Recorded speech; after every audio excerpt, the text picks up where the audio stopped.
Hello नमस्कार, this is Anshul. Welcome to study by knowledge. तो हम जो है फंडामेंटल राइट के बारे में पढ़ रहे थे और आर्टिकल नंबर 12 से लेकर 19 तक हमने सभी आर्टिकल को डिस्कस कर लिया था और जो हमारे आगे के रह जाते हैं हम उनको आज पढ़ने वाले हैं। तो आर्टिकल नंबर 20 से स्टार्ट करेंगे, ठीक है। तो आर्टिकल नंबर 20 क्या बोलता है, चलिए देखते हैं। तो आर्टिकल नंबर जो है 20 बोलता है, क्या बोलता है, प्रोटेक्शन इन रिस्पेक्ट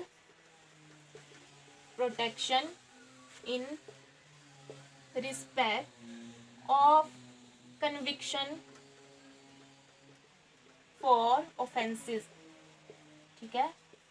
क्या बोलता है, protection in respect of conviction for offences, यानी कि देखिए अगर जैसे कि आपने कोई गुनाह कर दिया, ठीक है, तो उसके लिए जो मतलब यहाँ पे प्रोटेक्शन दी गई है, उनके लिए जो है यहाँ पे प्रोटेक्शन दी जाती है, ठीक है, अलग से यहाँ पे प्रोटेक्शन दी गई है। तो यहाँ पे जो है हम देखेंगे इसके अंदर जो है वो 20 के अंदर हमें 3 क्लॉज यहाँ पे देखने को मिलेंगे। तो जो 20 के अंदर जो फर्स्ट क्लॉज है वो क्या बोलता है, no ex post facto law, ठीक है, ये बोलता है हमारा 21, ठीक है। 20 का जो सेकंड क्लॉज है वो क्या बोलता है, नो डबल जियोपार्डी, ठीक है, ये बोलता है क्लॉज नंबर 2। और 20 का जो थर्ड है नंबर का जो क्लॉज है वो क्या बोलता है, नो सेल्फ इंक्रिमिनेशन,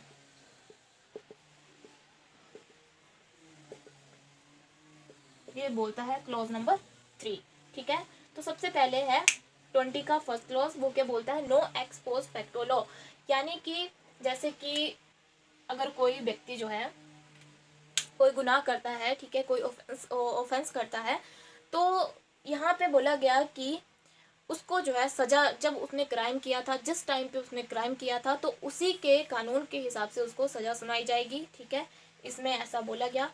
तो यहाँ पे देखते हैं, देखिए मैं इसको थोड़ा सा एग्जाम्पल से यहाँ पे समझाती हूँ।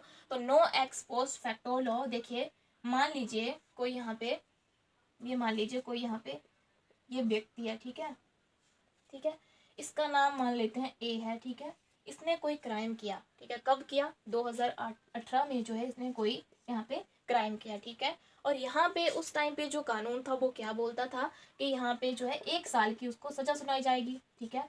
और इसका जो केस है वो कब तक चला, 2018 में किया था, 2022 तक जो है इसका केस चलता है, ठीक है। और इस टाइम पे क्या हुआ कि यहाँ पे कानून था कि 1 साल की सजा होगी, लेकिन यहाँ पे जो है कानून यहाँ पे चेंज हो गया, ठीक है, और यहाँ पे जो है बोला गया कि यहाँ पे 5 साल की सजा दी जाएगी, ठीक है।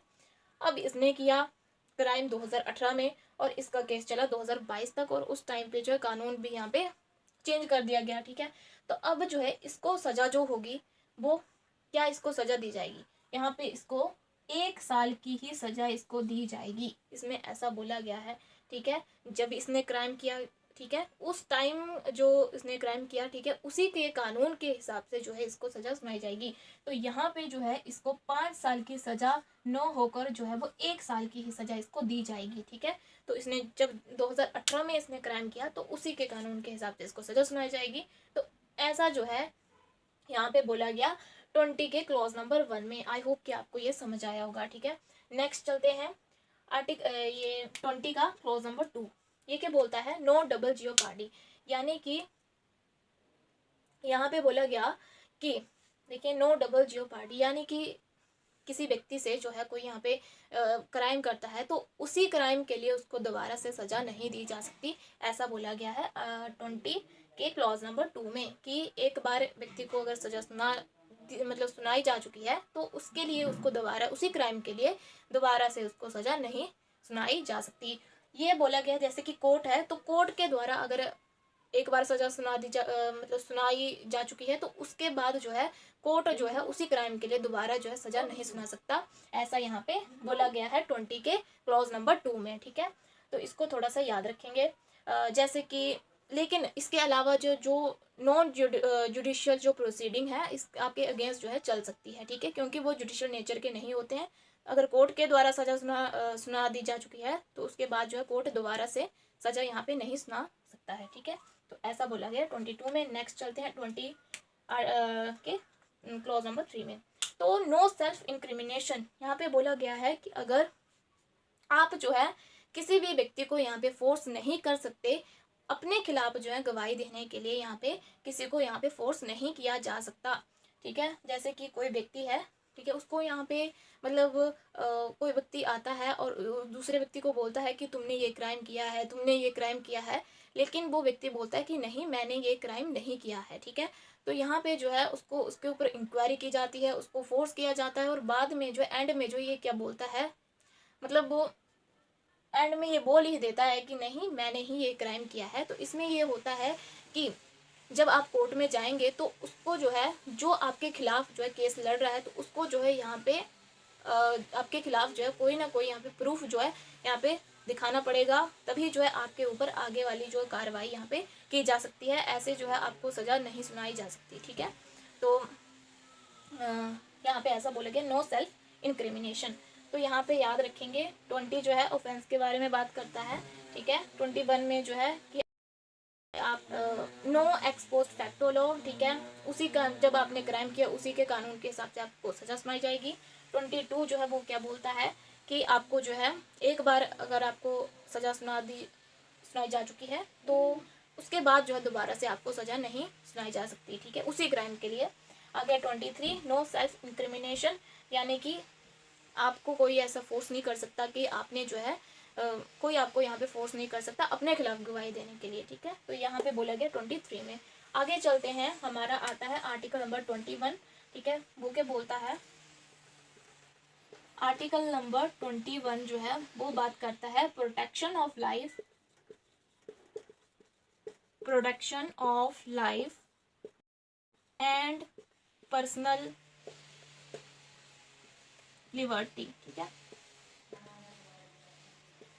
यहाँ पे बोला गया कि आपको जो है क्या है, हमें जो है वो क्या है, जीवन जीने का अधिकार है, ठीक है। हम अपने तरीके से अपनी इच्छा से जो है अपने जीवन को जी सकते हैं, ऐसा इसमें बोला गया है। और साथ ही में जो यहाँ पे लाइफ के अंदर हमें जो है बहुत सारे यहाँ पे राइट इसके अंदर हमें दिए गए हैं। तो यहाँ पे जैसे कि हमारा हो गया livelihood, dignity, education, health, environment, information, ऐसे बहुत सारे यहाँ पे राइट हमें इसके अंदर दिए गए हैं। तो याद रखें जो राइट टू इन्फॉर्मेशन है उसको जोड़ा गया था यहाँ पे 15 नंबर का, यहाँ पे 15 जून को जो है यहाँ पे जोड़ा गया, 15 जून 2005 को यहाँ पे इसको जोड़ा गया राइट टू इन्फॉर्मेशन को।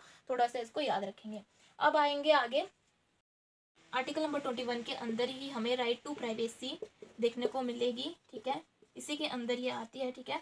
तो प्राइवेसी की यहाँ पे बात की गई है, तो किस चीज़ की प्राइवेसी की यहाँ पे बात की गई, जैसे हमारी property, personal information, thoughts, identification, ये सारी जो चीज़ों की यहाँ पे बात की गई है।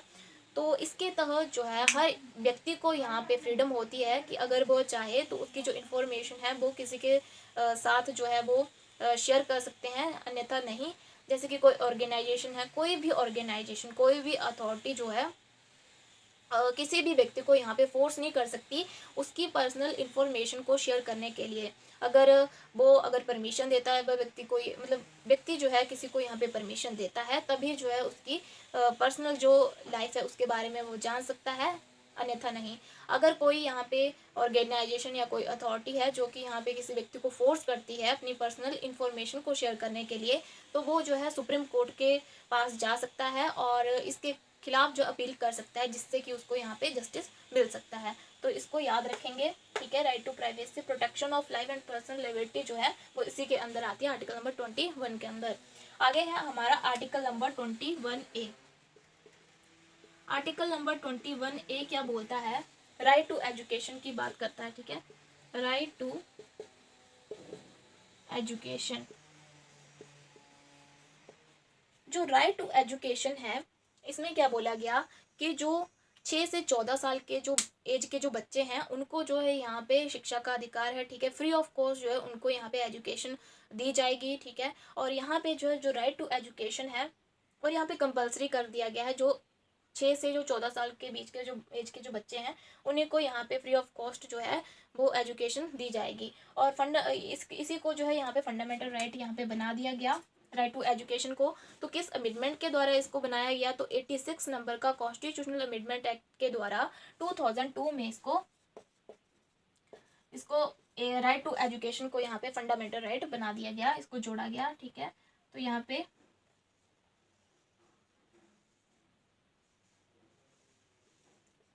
ठीक है 2002 में इसको जोड़ा गया था, ठीक है। और इसी अमेंडमेंट के द्वारा जो है फंडामेंटल ड्यूटी के अंदर जो 11 नंबर की जो ड्यूटी है वो इसी अमेंडमेंट के द्वारा इसको जोड़ा गया था, जो कि एजुकेशन के बारे में है, ठीक है। तो 11 नंबर की जो ड्यूटी है फंडामेंटल राइट के अंदर, ठीक है, वो भी इसी कॉन्स्टिट्यूशनल अमेंडमेंट एक्ट के द्वारा यहाँ पे जोड़ी गई 2002 में, इसको याद रखेंगे। आगे चलते हैं हम आर्टिकल नंबर 22 के ऊपर। Protection against arrest and detention in certain cases, यानी कि हमें ऐसे ही कोई व्यक्ति हमें अरेस्ट नहीं कर सकता, हमें जो है उससे जो है पूछने का यहाँ पे राइट दिया जाता है कि हमें किस लिए यहाँ पे अरेस्ट किया जा रहा है, हम उससे पूछ सकते हैं। जैसे कि अगर कोई व्यक्ति है किसी दूसरे व्यक्ति के साथ यहाँ पे कोई मिसबिहेव करता है तो यहाँ पे जो है आर्टिकल नंबर 22 का वो यूज़ कर सकता है, या फिर वो पुलिस की यहाँ पे हेल्प ले सकता है। और यहाँ पे पुलिस को भी यहाँ पे राइट दिया जाता है कि वो उस व्यक्ति को यहाँ पे अरेस्ट करके रख सकता है अगर उसे लगे कि उसी की वजह से जो है देश की शांति या फिर सुरक्षा पर कोई इफेक्ट पड़ रहा है, तो उसको जो है वो यहाँ पे अरेस्ट करके रख सकता है, ठीक है। और हमें भी यहाँ पे राइट दिया जाता है कि हम जो है हमें कोई ऐसे ही अरेस्ट नहीं कर सकता, हम भी उससे पूछ सकते हैं कि हमें किस लिए यहाँ पे अरेस्ट किया जा रहा है, किस क्राइम के लिए हमें अरेस्ट किया जा रहा है, तो हमें यहाँ पे राइट दिया जाता है। तो यहाँ पे हो जाएगा ये आर्टिकल नंबर 22 में ऐसा बोला गया। आगे है आर्टिकल नंबर 23। आर्टिकल नंबर 23 जो है वो किस चीज़ की बात करता है, ह्यूमन ट्रैफिकिंग की बात करता है। तो provision of traffic and prohibition of traffic in human being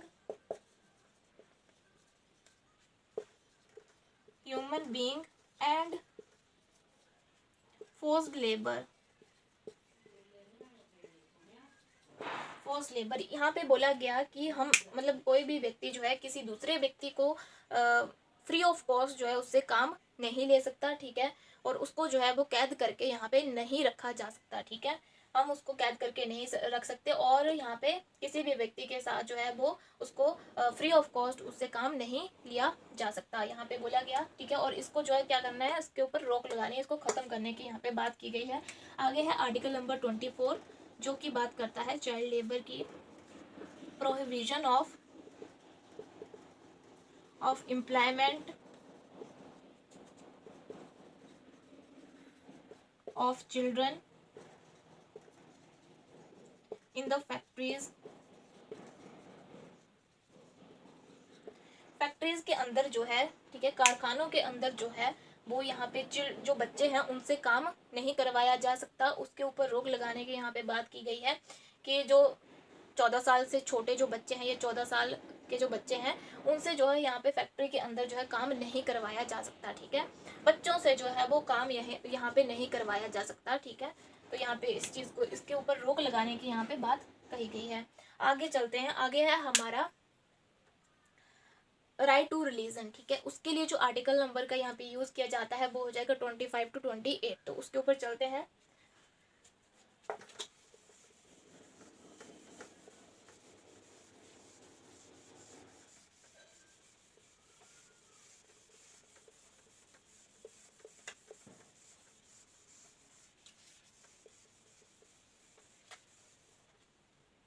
तो सबसे पहले है हमारा आर्टिकल नंबर 25।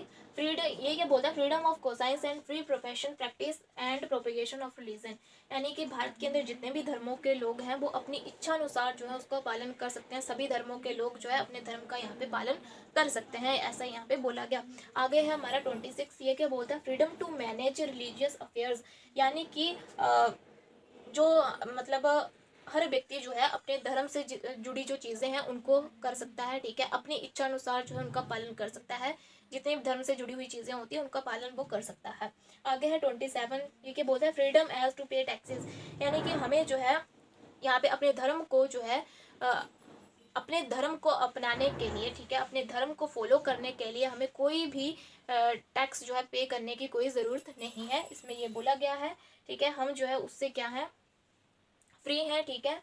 एंड जैसे कि हम किसी मंदिर में जाते हैं, ठीक है, तो हमें जो है ऐसा नहीं बोला जाता कि हमें जो है पहले इतना दान करना पड़ेगा और उसी के बाद आपको जो है यहाँ पे मंदिर में आने की जो है परमिशन होगी। ऐसा यहाँ पे कुछ यहाँ पे टैक्स को पे करने की कोई हमें ज़रूरत नहीं होती, ठीक है। हम अपनी जो इच्छा अनुसार वहाँ पे जितना हम दे सकते हैं उतना देते हैं और उसके बाद जो है हमें जो है वो परमिशन होती है, ठीक है। तो ये यहाँ पे बोला गया है कि हमें कोई भी यहाँ पे टैक्स को पे करने की कोई ज़रूरत नहीं होती। आगे आर्टिकल नंबर 28 जो कि बोलते हैं freedom from attending religious instruction, ठीक है। यानी कि हम जो है अपनी इच्छा अनुसार जो है वो हमें कोई भी, जैसे कि कोई भी धर्म से जुड़ा हुआ कोई भी यहाँ पे फंक्शन होता है तो हम उसको अपनी इच्छा अनुसार उसको अटेंड कर सकते हैं। कोई भी हमें यहाँ पे फोर्स नहीं कर सकता कि हम वहाँ पे हमें जाना है, ज़रूरी है, ठीक है। ऐसा हमें कोई भी हमें फोर्स नहीं कर सकता, ठीक है। हम अपनी इच्छा अनुसार वहाँ पे जा सकते हैं, मन होगा तो जाएंगे, नहीं होगा तो नहीं जाएंगे, ठीक है। तो यहाँ पे ऐसा बोला गया है और यहाँ पे हर कोई यहाँ पे किसी भी मतलब जो रिलीजियस से जुड़ा हुआ कोई फंक्शन है उसको अटेंड करने के लिए बाध्य नहीं होता है, ठीक है। आगे है हमारा, देखिए आगे जो आर्टिकल है वो है आर्टिकल नंबर 29 एंड 30, जो कि बात ये जो स्पेशली जो है माइनॉरिटीज़ के लिए ये राइट है, ठीक है। तो 29 जो है वो बोलता है protection of interest of minorities, यानी कि उनके प्रोटेक्शन, जो उनके फंडामेंटल राइट हैं उनको प्रोटेक्ट करने की यहाँ पे बात की गई है। तो माइनॉरिटीज़ में कौन कौन से आ जाएंगे, देखिए सिख, जैन, पारसी, क्रिश्चियन, मुस्लिम, ये सारे जो हैं इसी में आ जाते हैं माइनॉरिटी के अंदर, ठीक है। आगे है आर्टिकल नंबर 30 जो कि एजुकेशनल राइट की बात यहाँ पे करता है। एजुकेशन के बारे में जो माइनॉरिटी हैं उनकी एजुकेशन के बारे में यहाँ पे बात की गई है, ठीक है। तो याद रखेंगे। तो आ जाते हैं 25 के ऊपर, जो कि बोलता है कि हम जो है वो अपने धर्मों का जो है अपनी इच्छा अनुसार पालन कर सकते हैं, ठीक है। आगे 26, ठीक है, हम उस मतलब मैनेज कर सकते हैं रिलीजियस अफेयर्स, धर्म से जितनी भी जुड़ी हुई चीज़ें हैं वो अपनी इच्छा अनुसार हम करते हैं। 27 जो है वो बोलता है हमें कोई टैक्स को पे करने की कोई ज़रूरत नहीं है, ठीक है। आगे है 28 जो कि बात करता है हम किसी भी धार्मिक जगह पर जा सकते हैं, ठीक है। हमें जो है वो कोई भी इसके लिए जो है वो फोर्स नहीं कर सकता, ठीक है। आगे है 29 30 जो कि माइनॉरिटी के लिए है और एक बात करते हैं उनके फंडामेंटल राइट को प्रोटेक्ट करने की और दूसरा हो जाएगा कि उनके जो एजुकेशनल राइट्स हैं उनके बारे में, ठीक है। तो आगे है हमारा आर्टिकल नंबर 32 31 जो है वो उसको हटा दिया गया है, ठीक है। तो जो हमारा 32 है वो रिट्स के बारे में है, तो हम जो है वो नेक्स्ट क्लास में उसको डिस्कस करेंगे। तो आई होप कि आपको ये क्लियर हुआ होगा। तो इसी के साथ जो है थैंक यू सो मच। जय हिंद, जय भारत।